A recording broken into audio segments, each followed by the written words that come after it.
every so often I get a critical mass of viewers asking, why do you talk about Venezuela so much? I mean, we know we talk about Antarctica and we talk about the prison crisis, the Fitzgerald issue.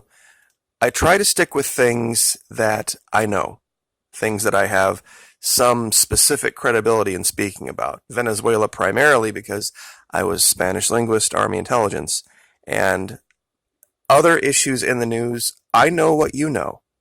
I hear the same reports you do, I read the same articles, and I can give you my opinion of that, but I don't have any more knowledge or any more experience or credibility than you do in seeing these things. So in today's video, we're going to talk about a situation in Venezuela, but we're also going to talk about the military as a whole. And it's a part of psychological operations that kind of gets glossed over. The training, the psychological training, and it has to do with this: dispositional versus situational. One of the logical fallacies that people, everyone, and I say people, I mean everyone, me, you, everyone has, is this overestimating of the impact of internal disposition and underestimating the impact of situational influences. What does that mean? Abu Ghraib, for those of you who don't know what that is, that was back during the early days of the war in Iraq. There was this prison in Iraq, and there were some very young soldiers, army soldiers, that were left in charge that shouldn't have been during situations, and they did some very, very awful things to the detainees there. Just even showing a glimpse of the pictures would get this video kicked off YouTube. It was really very horrible. So it's an easy thing to say that, okay, well, these people are U.S. Army, and the Army is evil, therefore, this is something we can understand. The Army is not evil. The Navy's not evil. The Air Force isn't evil. They're following the orders of people who are. They are doing things that, in retrospect, when they are older, are going to affect them, and that has to do with what we're going to talk about here in a minute. We're going to do a reaction video to Jesse Ventura talking on the Warhawks. It's a show on RT. But this situational example, meaning that external influences and the social environment explain the abuse that took place at Abu Ghraib, and that's very much the case. What people don't understand about those soldiers is that they were PFCs and specialists, meaning they weren't officers, they weren't even non-commissioned officers, they were enlisted. And at that point in your military career, had you not been in the military, you'd understand that you have almost no training in professionalism. You're just still learning the basics of who to salute, who not to salute, how to put your uniform together, how to show up on time for formation, how to, just basically conduct yourself in a military manner. They should have never been left in the situation they were. A lot of people like to say, well, this person was a psychopath or that person was a psychopath. Until you're in the situation in wartime, you can't judge. You can't judge what somebody would or wouldn't do in the situation. I'm not trying to justify it. I'm trying to say that there's people who put these young soldiers in a virtually untenable situation in Iraq that need to be held accountable that haven't been. When we do the video later here in a couple minutes with Jesse Ventura, he talks about the SEALs. And now Navy SEALs, a little bit different. There are, believe it or not, some very young Navy SEALs, rank-wise in the military, that are put in situations they shouldn't be. One of the young ladies that did 6 months in prison, Sabrina Harmon, was just the photographer, the person taking the pictures. And in a situation like that, if she was ordered by a superior, take those pictures, to make the on-the-ground assessment, is this a lawful legal order or is this not a lawful legal order, it would be almost impossible for someone who's a PFC or a specialist to discern. She can guarantee, had she not followed that order, she would have lost her security clearance. She would have probably been summarily kicked out of the military. And had she tried to relate to people what she was being asked to take pictures of without proof of it, what could she have done? So it was a damned if you do, damned if you don't situation. So I just wanted to cover that part of this real quick. Also in Venezuela, real quick, we have a situation with a helicopter getting shot down with two generals on it. Reportedly, there was only one, which is very, very odd. And this one off situation by itself probably could be attributed to lack of maintenance or just some type of mechanical issue. We have those here in the States all the time. But only a couple of months ago in February, we had another helicopter go down during a training exercise. This is a Russian Hind D. So that's two helicopters crashing with no explanation in the western part of Venezuela. Only one death so far, I do believe, in both of these issues, but something to definitely keep an eye on. But without any further delay, this is a show called The Hawks. It's on RT, and they're interviewing Jesse Ventura here. I do have this sped up. If you need to slow it down, you can, of course, on YouTube. Just go to the little three dots and, tap 0.75 just to cut down the total time of the video to make it something that doesn't go on forever. So here we go. I'm going to stop this at a couple different places and make comments about what Jesse Ventura is saying. In turn, joining me today to discuss this wall of silence and horrors of the military-industrial complex wars is the host of The World According to Jesse, former UDTCO and Governor of Minnesota, Jesse Ventura. Always a pleasure having you on. Thank you, Tyrell. I'll state this. This isn't an easy show for me to do today because, after all, they're talking about my military unit and what I was when I was in the United States Navy, and that makes it difficult to talk about it in many ways. I'm sure it is, and it's a difficult story to read too, because these are the best of the best, and you hate to see if this is all true, you hate to see these kind of actions being perpetrated by our men in uniform. As you said, as a member of UDT SEAL team, was there a code of silence that existed in the teams and the armed forces as a whole when you served in the Vietnam era? And should soldiers be covering up, lying, or staying silent to protect their own, even when it comes to potential war crimes or crimes against humanity? Well, it's something that each and every soldier, sailor, Marine airman would have to judge for themselves, because it falls to me under something that's called honor. And the only way you have honor is to tell the truth. A liar does not have honor. So ultimately, anyone involved, and let me state, I know nothing about all this. I know only what I've read lately. I wasn't there, so I don't want to judge who's telling the truth and who's not. But it comes down to honor. And that means at night you got to go home and look in the mirror. And you have to know, did I tell the truth? Did I have honor? Much like the great movie with Cuba Gooding and Robert De Niro, Men of Honor, about Carl Brashear, the black diver, Navy hard hat diver, the same thing, honor. And it comes down to that in situations like this. Are you going to be honorable and tell the truth, or are you going to be dishonorable and lie? It's interesting because it feels like we've seen a lot of accusations in recent years, really horrific accusations, come out of these crimes. So some very much proven to be true. Where you see soldiers like Gallagher or even Chris Kyle, and you hear these stories of sniping women and children indiscriminately. In this case, Gallagher allegedly stabbed a POW, a prisoner of war, to death, who was 15. You have to wonder why our military, is producing or at least attracting individuals who, many would say are committing psychopathic acts. Why are we seeing that? Well, it's a perfect place for a sociopath to go. I mean, if you're a sociopath, going into that type of work, I would judge could be a perfect thing for you. You'd really enjoy it. Real quick, I don't want to comment on that. War is war.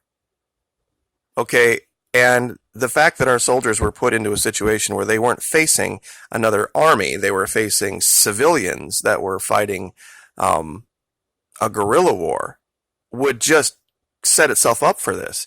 You wouldn't hear these stories if it were our soldiers doing what they just described to another soldier in uniform trying to kill them. They wouldn't call that psychopathic. They would say that's war. That's how war goes. And once again, this goes to DC, not to the soldiers on the ground themselves. The thing to remember, I faced this because in my thing with Chris Kyle, the American sniper, he wrote a lie about me. And then it required his platoon to come up and attempt to testify in court. And they were dishonorable because they knew it didn't happen, but they tried to create a scenario where it might have, backing their buddy. And so I, the Vietnam veteran, was thrown under the bus. And it went further than that. Even 170 UDT SEAL members wanted me thrown out of the UDT SEAL Association. I had done nothing. I was merely trying to clear my name. But that's the way it lined up even against me. So they will devour their own, the dishonorable ones. And I hate to say it, but many, many SEALs are so honorable, you can't find better. But in any group that size that's put under that type of thing, there are going to be dishonorable ones too. It's interesting, too, because in March, the one and only President Trump commented on the Gallagher case, tweeting, "In honor of his past service to our country, Navy SEAL Eddie Gallagher will soon be moved to less restrictive confinement while he awaits his day in court. Process should move quickly." Now, Gallagher is facing alleged crimes of murder and premeditated murder. Those are the charges he's facing. And should the president be getting involved in cases like this, tweeting about them or saying, oh, we need, to loosen his pretrial confinement and things of that nature? No, I don't believe so. I think that you have to let the system run its course. he will have his day in court. That's why it's all coming to light now. And you don't need a president talking about the case. Go back and look what happened 50 years ago when Charles Manson was on trial and President Nixon came out and said he was guilty. It almost caused a mistrial because there was a headline in every paper in America. How could Manson then get a fair trial when the president already deemed him guilty when they hadn't been convicted yet? So things of people making comments before it happens should not be happening. Let the day in court happen, and the president should not be weighing in on nothing because he doesn't know anything. Amen to that. I mean, that's just absolutely mind-boggling to me. This guy rolls around like, he is, well, I probably should watch what I say here. He's the commander-in-chief of the military, and anybody with any leadership experience or training would know this is a time to keep your mouth shut. After all, here's a guy who couldn't even make it through one day of boot camp. Very true, very true. The bone spurs are a hard thing to get over, but playing golf, I guess, gets rid of them. No, nothing gets rid of him, and I'd like to see the bone spurs. Otherwise, he committed a felony. Exactly. It's interesting. Part of a lot of this, I think, gets back to that idea of why the wars that we are fighting. And I think when you're fighting unjust wars, you unjust acts are going to happen. I mean, like I said, war is hell. Why do we have such a hard time with accountability in this country when criminals wear white collars or criminals wear a uniform? It's hard to get accountability when you see that over and over again. Well, because take a look at the ads on TV now where they're asking for warriors to come forward. They make war look like an exciting video game.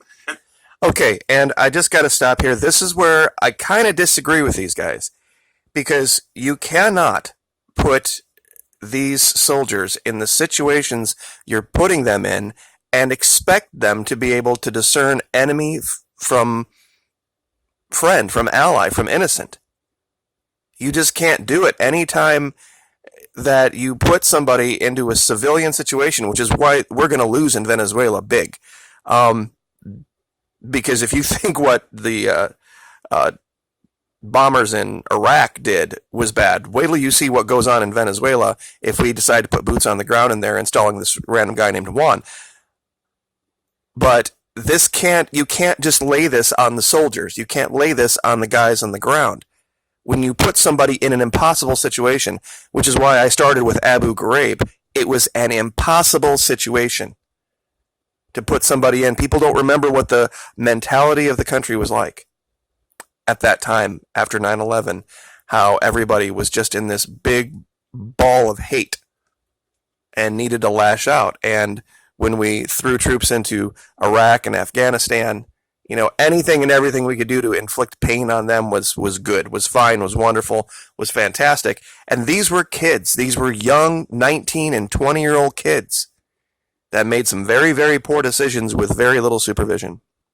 And that you want to take part in it because you're going to go running around. I mean, I find these ads on TV right now to try to get people to join the military are so pro-war, it's horrifying to look at these ads. And believe me, I've been around now for 67 and a half years. And in my lifetime, we haven't fought a just war yet. I wasn't alive during World War II, but all the wars since then were colonial wars. They were wars for oil. They were give you the example right now, what happened in Sri Lanka, right? These bombs going off. Why won't they take it to its core? ISIS would not exist if Bush and Cheney had not invaded Iraq, overturned the government, had no plan of what they were going to do there, and that caused the Ba'ath Party and Saddam's military to create ISIS. We are the creators of ISIS, and then we cry when they do something. The hypocrisy is amazing. It really is, because we never take account of that blowback that we see from this kind of war machine that we live under. What do you feel, Jesse, is the best way for us to stop this? Does it come from voting in people who are going to be against this, or what is the best way for people to fight back against this kind of unrestrained war machine? Well, the best way, yes, is voting, but you can't vote for a Democrat either because they're on board with it too. Notice that nobody votes against the Department of Defense bill when it comes up. They can raise it how many billions of dollars more, and everybody's right on board pretty well. Passes with no trouble at all. Until we start leaving this war culture as a society in America, start reading history, people. Read about the Romans. They got them all watching football games like the Super Bowl while they conducted war throughout the world. It was the recipe for disaster. Everybody tonight's going to turn into the NFL draft. They ain't going to worry about nothing happening in the world. Oof, good point, Jesse. Always a pleasure having you on. Thank you so much for coming on and talking about. And that's the end of that. But, I partially agree with what he's saying about the war culture, but you also have to look at the situation, who we're talking about. My audience, and I look at the demographics of my audience, are my age and older, 40s and 50s, and we have a lot of us military careers to look back on, life experience to look back on, multiple administrations in Washington to look back on, and We can see these patterns. We've got to let up and lay up a little bit on the 18, 19, and 20 and 21-year-olds that are making these decisions when they're on the ground, under fire at the time. And, we can always Monday morning quarterback, because we're eye in the sky. But until you've been there and been terrified, these are kids. These are kids that are getting some terrible orders from on high. I mean, absolutely terrible. And I'm not saying no one needs to be held to account for it, but the accountability needs to go uphill. That in the situation with Abu Ghraib, that we saw E3s and E4s primarily take the heat on, that should tell you everything you need to know. Same thing with the Fitzgerald and McCain. How many of those officers way up got their golden parachutes? I mean, they didn't end up taking the charges to the extent they could have against the commander and the officer that was in charge that night, but they came real close to doing it. And it might sound a little narcissistic, but I don't think our efforts here at the channel and across YouTube, but with other channels, didn't have an effect. I think they very much did have an effect, that there was a whole lot of evidence that could be brought forth to create reasonable doubt. And that's why the Navy didn't want any part of a court-martial. So, just saying. But, a lot of truth there, but it's very hard. Especially, I've got daughters that are in their mid to late 20s now, but there was a time when they were thinking about joining the military, and their mom and I, both being former military, had to stop and take a breath, about what we wanted and what we saw coming down the road. Lot of wonderful things that you can take away from the military. So many wonderful life lessons and strengths and even benefits to a certain extent. She and I are both exempt from Obamacare because of, the VA. So it's not a completely negative thing, but the military in 88, 89, 90, when we first joined, is very, very different now than it is in 2018, 2019, 2020. So neither one of my daughters did. They got their education outside the military, and I think probably at this point they're not going to. But it's a hard thing. It's not a hard and fast thing where we can just say this is always this way or this is always that way. But I'll leave with this again, this dispositional versus situational thing where we just want to attribute evil to people just because they're born that way, or just because they are that way, or because they have some type of a uniform that they wear. That just makes them evil. It's not. We follow a lot of orders that we don't agree with. And I'm sure a lot of my military folks out there can attest to this. But we'll leave it there. Like, share, subscribe. Thank you so much. We'll see you next time.